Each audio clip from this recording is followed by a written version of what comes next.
Naghanap kasi ako ng kape. Yung kape na kaya kong ipaglaban. Meron ba kayo nun? Ano po bang laban yung haharapin nyo? Sir, here's your coffee po. Enjoy po sa coffee nyo and enjoy po sa laban na haharapin nyo. Thank you po. Thank you po. Ako po si Renz po. Ako naman po si Felicia. Kami po ang yung owner ng Cozy Cozy Blends. Nag-start po kami year 2023, July po nun. Then, nag-start po kami, naka-table lang po kami. Tapos, ang gamit lang po namin nun is 4 wheels para makapunta po kami sa pwesto namin. Then, ayun po, marami naman po kaming naging regular customers. At sa awa po ng Diyos, eto po, nakapundar na po kami ng coffee cart. Actually boss, zero knowledge po talaga kami and natuto lang din po kami sa TikTok. Self-taught lang din po. Paano maggawa ng kape and mga non-coffee drinks po. Kaya nakatuwa po kasi kahit ganun lang po is nagsimula kami sa wala din. Kahit pa paano tinangkilik din naman po ng mga tao yung product namin at nagustuhan po nila. Nag-offer po kami ng coffee and non-coffee drinks. Tapos ang best sellers po namin sa coffee is Spanish, white mocha, dark mocha. Then sa non-coffee naman po is dark choco, biscoff, at strawberry matcha. Bali, located po kami sa Imus Boulevard po, Malagasang 1G, 46 po. Google Map naman po and sa Waze po. Pwede po sa Waze. Nag-open po kami ng 9 p.m. to 2 a.m. gabi-gabi po. Sir, here's your coffee po. Enjoy po sa coffee nyo and enjoy po sa laban na haharapin nyo. So mga box, ayan, late craving sa kape. Ayan, time check. Mag-aalauna na. 12:45, ayan. So eto, nag-ikot-ikot kami dito sa Imus at meron kami nadaanan dito na coffee trike. Ayan, along Imus Boulevard lang.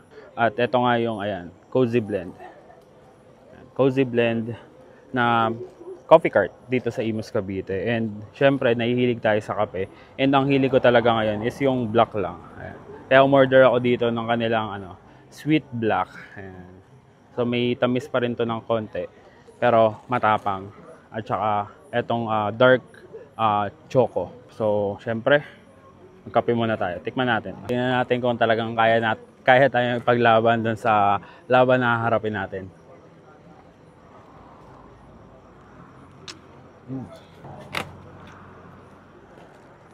Sakto lang timpla nila. Ang tapang nandun pero hindi siya ganun katapang.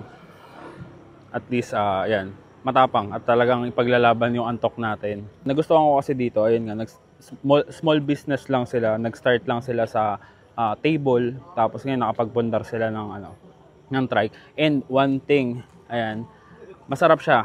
To be honest, masarap siya.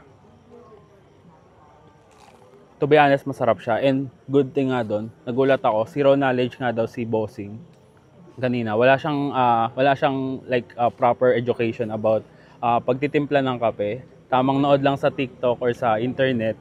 And ayan, nakapagtimpla siya ng masarap na kape. Sarap. Try ko lang to. Hindi to sa akin, sa utol ko to eh. Tikman natin.